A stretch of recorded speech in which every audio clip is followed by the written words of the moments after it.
အားလုံးပဲမင်္ဂလာပါ Flores ကနေပြီးတော့ပြန်လဲကြိုဆိုလိုက်ပါတယ်ကျွန်တော်တို့ solar panel တွေကိုဝယ်ယူတဲ့အခါမှာ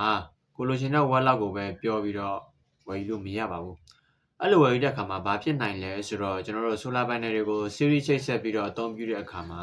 ကိုယ့် inverter ကလက်ခံနိုင်တဲ့ MPPT range ထက်ကျော်လွန်တာမျိုးတွေနောက်ပြီးတော့ဒီ safety device တွေကိုမတက်ဆင်နိုင်တာမျိုးတွေဖြစ်တတ်တယ်ပေါ့နော်အဲ့တော့ကျွန်တော်တို့ solar panel တွေကိုဝယ်ယူတဲ့အခါမှာဒီ solar ပြားရဲ့နောက်ဘက်မှာရှိတဲ့ name plate ကိုတိကျဖတ်ပြီးမှကိုယ့်ရဲ့ inverter နဲ့ကိုက်ညီတဲ့ကိုယ့်ရဲ့ system နဲ့ကိုက်ညီတဲ့ panel တွေကိုရွေးချယ်ဝယ်ယူရမှာပဲဖြစ်ပါတယ်အဲ့တော့ကျွန်တော်တို့ကဒီ name plate တွေကိုဘယ်လိုမှန်ကန်ဖတ်ရမလဲ name plate ထဲမှာရေးထားတဲ့ data တွေကဘာကိုပြောတာလဲကျွန်တော်တို့ဘယ်လိုရွေးချယ်ဝယ်ယူတင်လဲဆိုတာနဲ့ပတ်သက်ပြီးတော့ဒီနေ့တော့ knowledge sharing လေးလုပ်ပေးသွားမှာပဲဖြစ်ပါတယ်အဲ့တော့ဒီနေ့ဗီဒီယိုမှာတော့ကျွန်တော်ကဒီ solar panel မှာရှိတဲ့ name plate ကိုအပိုင်း3ပိုင်းခွဲပြီးတော့ကျွန်တော်ရှင်းပြပေးသွားမှာဖြစ်ပါတယ်အဲ့တော့ပထမတစ်ပိုင်းအနေနဲ့ကတော့သူမှဘာလဲဆိုတော့ကျွန်တော်ဒီမှာဒီ Jinko Solar ပေါ့နော်သူရဲ့ brand တစ်စိပ်ပါမယ်ဒါကတော့သူ့ရဲ့စက်ရုံရဲ့တည်နေရာပေါ့နော်ဒါကျွန်တော် China မှာရှိတဲ့တည်နေရာဖြစ်ပါတယ်ဒါကတော့သူအဓိကဒီ China မှာထုတ်ထားတယ်ဆိုတော့အဓိကပြောတာဖြစ်ပါတယ်ဒါမှတော့အဓိကဒီ brand ရဲ့နာမည်သူရဲ့ထုတ်လုပ်တဲ့နေရာဘာညာအဲ့ဒါတွေပဲပါတော့เนาะနောက်တစ်ပိုင်းကတော့အရေးကြီးပါတယ်နောက်တစ်ပိုင်းကတော့ဘာလဲဆိုတော့ကျွန်တော်ဒီမှာပထမဆုံးအနေနဲ့ solar module type ကတော့ JKI 940 72HF4V ပေါ့နော်အဲ့ဒါဘာကိုပြောရလဲဆိုတော့ JKM ဆိုတာကတော့ JK ဆိုတာကတော့ Jinko ကိုပြောတာဖြစ်ပါတယ် M ဆိုတာကတော့ module ပေါ့နော်JKM ဆိုတာကတော့ Jinko module ကိုပြောတာဖြစ်ပါတယ်အဲ့တော့940 watt ပေါ့940ဆိုတာကတော့940ဒီ solar ပြားကနေထုတ်ပေးနိုင်တဲ့ဒီ maximum power ကိုပြောတာဖြစ်ပါတယ်အဲ့တော့နောက်က M ဆိုတာကတော့ဘာပြောရလဲဆိုတော့ monocrystalline crystal ကိုသုံးထားတယ်လို့ဆိုလိုတာဖြစ်ပါတယ်ကျွန်တော် solar panel တွေမှာ polycrystalline ရှိမယ် monocrystalline ရှိမယ် thin film ရှိမယ်နောက်ပြီးအခု bifacial လောက်ပေါင်းနေပြီပေါ့နော်ဒီကတော့ဒါ monocrystalline ကိုအမျိုးအစားကိုသုံးထားတယ်လို့ဆိုလိုတာဖြစ်ပါတယ်နောက်က 72HF4 ပေါ့72HF4 ကဘာကိုပြောရလဲဆိုတော့72ဆိုတာကတော့သူ့မှာပါရှိတဲ့ cell အရေအတွက်ပေါ့နော်သူ့မှာ cell အရေတွေကိုကျွန်တော်တို့ကဘယ်လိုနည်းပညာနဲ့ထုတ်ရလဲဆိုတော့ HF4 ပေါ့နော်H ဆိုတာကတော့ hard cap cell ပေါ့နော်အဲ့နည်းပညာကိုသုံးပြီးထုတ်ထားရလို့ဆိုလိုတာဖြစ်ပါတယ်နောက်က V ဆိုတာကတော့ဒါ Jinko ကနေထုတ်ထားတဲ့ဒီသူ့ရဲ့ version number ပေါ့နော်သူ့ရဲ့ဒီ variant number တစ်ခုဖြစ်ပါတယ်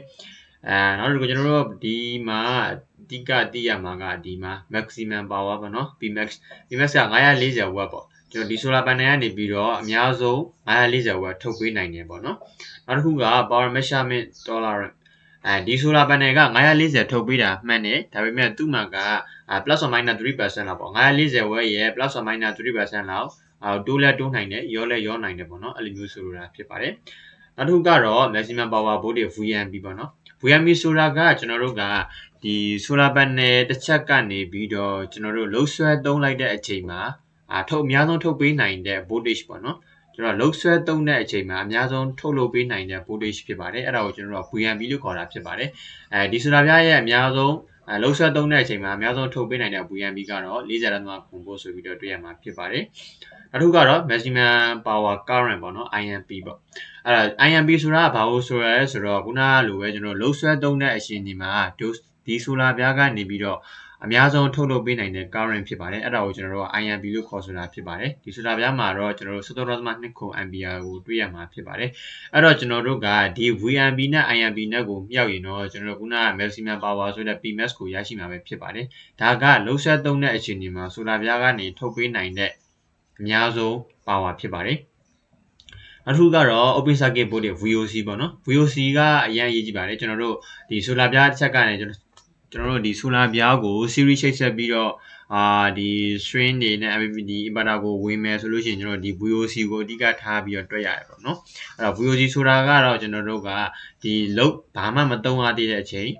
solar ကနေလာတဲ့ကြိုးတွေ string တွေကဒီ inverter နဲ့လုံးဝမချိတ်ဆက်ရသေးတဲ့အချိန်တွေမှာဒီ solar ပြားကနေပြီးတော့လှုပ်ဆွဲမသုံးတဲ့အချိန်မှာ solar ပြားကနေထုတ်ပေးနိုင်တဲ့ voltage ကိုကျွန်တော်တို့ VOC လို့ပြောတာဖြစ်ပါတယ်အဲ့တော့ဒီ solar ပြားကနေပြီးတော့ကျွန်တော်တို့က 4.42 voltage plus or minus 3% ထုတ်ပေးနိုင်မှာဖြစ်ပါတယ်နောက်တစ်ခုကတော့ short circuit current ဆိုတဲ့ ISC ပေါ့နော် ISC ဆိုတာကဘာကိုဆိုလိုတာလဲဆိုတော့ကျွန်တော်လှုပ်ဆွဲပြီးတော့မသုံးတဲ့အချိန်တွေမှာနော်ကျွန်တော်ခုနက VOC တုန်းကအချိန်တွေပေါ့နော်လှုပ်ဆွဲပြီးတော့မသုံးတဲ့အချိန်တွေမှာဒီ solar ပြားကနေပြီးတော့ထုတ်ပေးနိုင်တဲ့current ပေါ့အဲ့ဒါကိုကျွန်တော်တို့ ISC လို့သုံးတာဖြစ်ပါတယ်ဒီ solar ပြားမှာတော့ကျွန်တော် 13.2 6 ampere plus or minus 4% ပေါ့နော်အတူလျှော့ 4% လောက်ဖြစ်နိုင်တယ်ပေါ့နော်အဲ့လောက် ampere ဖြစ်နိုင်တယ်လို့ကျွန်တော်တို့က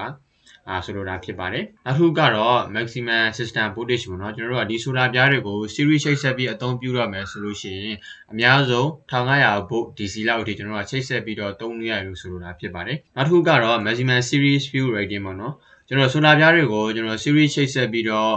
string နဲ့ inverter ကိုလာတော့မယ်ပေါ့အဲ့ဆိုလို့ကျွန်တော်တို့ကကြားထဲမှာ fuse တွေခံတယ်ပေါ့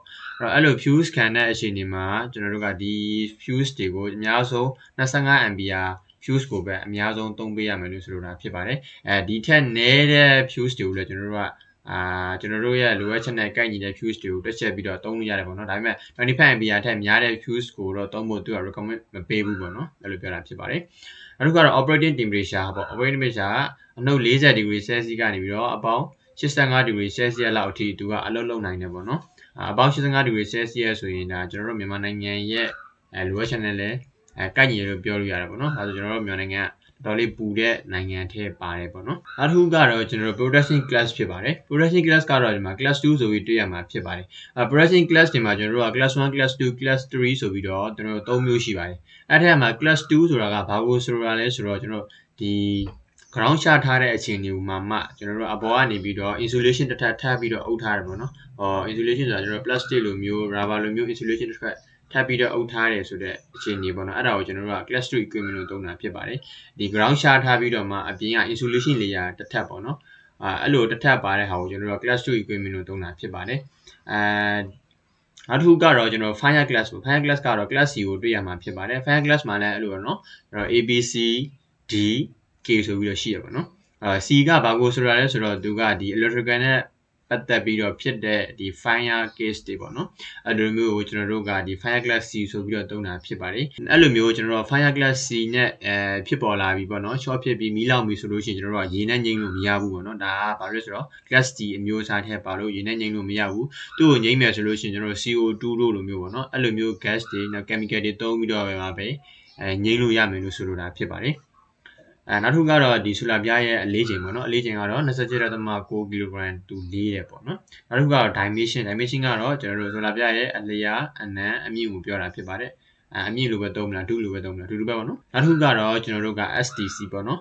STC ဆိုတာကဘာကိုဆိုတာလဲဆိုတော့ standard test condition ကိုပြောတာဖြစ်ပါတယ်ကျွန်တော်တို့ဒီ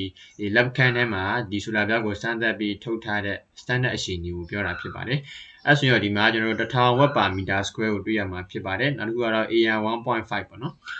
AM ဆိုတာကကြတော့ကျွန်တော် air mass ကိုပြောတာဖြစ်ပါတယ်ကျွန်တော်တို့ဒီနေကနေပြီးတော့ကဘာကိုလာတဲ့အချိန်မှာကျွန်တော်တို့က space ကိုဖြတ်ရတယ်ပေါ့နော်အဲ့တော့ space ကိုဖြတ်ရတဲ့မှာကျွန်တော်တို့ကဒီ space ထဲမှာလေဟာနယ်ဖြစ်တဲ့အတွက်ကြောင့်မလို့ AM0 ပေါ့နော်အဲ့တော့ကျွန်တော်တို့က solar ပြားကိုနေကနေပြီးတော့ဒီ12နာရီတက်တယ်ပေါ့90 degree ကနေပြီးတော့ထိုးမယ်ဆိုရင်တော့ဒါ AM1 လို့သုံးမှာဖြစ်ပါတယ်နောက်တစ်ခုကတော့ဒီမှာသုံးထားတဲ့ AM1.5 ပေါ့နော်ဒီ AM1.5 ကဘာအခြေအနေကိုဆိုလိုတာလဲဆိုတော့ဒီနေကကျွန်တော်တို့ solar ပြားကနေပြီး48 degree လောက်ပေါ့နော်လောက်ကနေစောင်းပြီးတော့ထိုးထားတဲ့အခြေအနေမှာတိုင်းထားတယ်လို့ဆိုလိုတာဖြစ်ပါတယ်နောက်တစ်ခုကတော့25 degree Celsius ပေါ့25 degree Celsius ကဘာကိုဆိုလိုတာလဲဆိုတော့ဒီ cell ရဲ့ temperature ပေါ့နော်ဒီ1000 watt per meter square AM1.5 အခြေအနေမှာရှိတဲ့ cell ရဲ့ temperature ကိုပြောတာဖြစ်ပါတယ်ဒါပေမဲ့တကယ်အပြင် accurate အခြေအနေမှာတော့ဒီ cell temperature ထက်ကျွန်တော်တို့ကအများကြီးပိုတယ်ပေါ့နော်ဘာလို့လဲဆိုတော့ကျွန်တော်ပတ်ဝန်းကျင်အပူချိန်တွေရှိတယ်ဥပမာအနေနဲ့ပတ်ဝန်းကျင်အပူချိန်ကကျွန်တော်30 degree Celsius လောက်ရှိတယ်ဆိုလို့ရှိရင်ဒီ cell ရဲ့ temperature ကလည်း30ထက်ပိုပြီးတော့ကျော်လွန်နေမှာဖြစ်ပါတယ်40 50ပေါ့နော်အဲ့ဒါလောက်ဖြစ်နေမှာဖြစ်ပါတယ်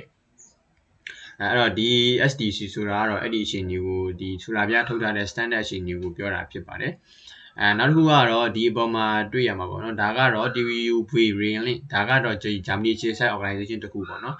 ်သူကနေပြီးတော့ဒီ solar ပြားကိုသူကဒီ certify လုပ်ထားတယ်စစ်ဆေးထားတယ်ပေါ့နော် IC standard တွေနဲ့အရစစ်ဆေးပြီးတော့မှထုတ်လုပ်ပေးထားတယ်ဆိုတာကိုပြောတာဖြစ်ပါတယ်နောက်တစ်ခုကကြတော့ကျွန်တော် PP circuit ပေါ့နော်PP circuit ကဘာကိုပြောတာလဲဆိုတော့ကျွန်တော်တို့ဒီ solar ပြားတွေကဒီ carbon emission ကိုချော့ချပေးနိုင်တယ် green energy ဖြစ်တယ်ပေါ့ဗျာအဲ့ဒါကိုဒီတော့အဓိကပြောချင်တာပေါ့နော်နောက်တစ်ခုကကြတော့ကျွန်တော် CE benchmark ပေါ့နော် CE benchmark ကဘာကိုပြောတာလဲဆိုတော့ conformity European ကိုပြောတာဖြစ်ပါတယ်ဒီ solar ပြားတွေဒီဒါ Euro market ကိုတင်ဖို့အတွက်လဲ certify ဖြစ်ထားတယ်ဆိုတဲ့ဟာကိုပြောတာဖြစ်ပါတယ် ဒီ4000ခွက်နှစ်ခုပေါ့နော်ဒီဟာဘာကိုပြောတာလဲဆိုတော့ကျွန်တော်ဒီမှာပြောခဲ့တဲ့ဒီ production class 2ကိုပြောတာဖြစ်ပါတယ်ကျွန်တော်တို့က production ဒီပစ္စည်းတစ်ခုပေါ့ကျွန်တော်တို့ဒီ line ပေါ်မှာတွေ့တာပဲဖြစ်ဖြစ်အပြင်မှာကျွန်တော်တို့လက်ရှိပစ္စည်းတွေကိုတွားပြီးတော့ကြည့်တဲ့အခါမှာပဲဖြစ်ဖြစ်ဒီပစ္စည်းကဘာ production class ကိုတုံးထားလဲအဲ့လိုမျိုးသိချင်တဲ့အခါကြာရင်ကျွန်တော်တို့ကဒီလိုမျိုးပါတယ်ဆိုလို့ရှိရင်တော့ကျွန်တော်တို့ကဒါ class 2 equipment ပေါ့နော်ဒါ production class 2 equipment ကိုတုံးထားတဲ့ပစ္စည်းဆိုတာမျိုးကျွန်တော်တို့ကသိနိုင်မှာဖြစ်ပါတယ်။ကဲဒီလောက်ဆိုရင်တော့ဆူလာပြားရဲ့နောက်ဖက်မှာပါတဲ့ name plate ထဲက data တွေကဘာကိုဆိုလိုတာလဲဆိုတာကိုအသေးစိတ်သိသွားကြလိမ့်မယ်လို့ညွှန်လင့်ပါတယ်။မိတ်ဆွေတို့အကျိုးရစုံတွေကပြုခဲ့မယ်ဆိုရင်တော့ like and subscribe လေးနှိုက်ခဲ့ဖို့တောင်းဆိုချင်ပါတယ်။အားလုံးပဲနောက်ဗီဒီယိုမှာပြန်တွေ့ကြအောင်ပါ။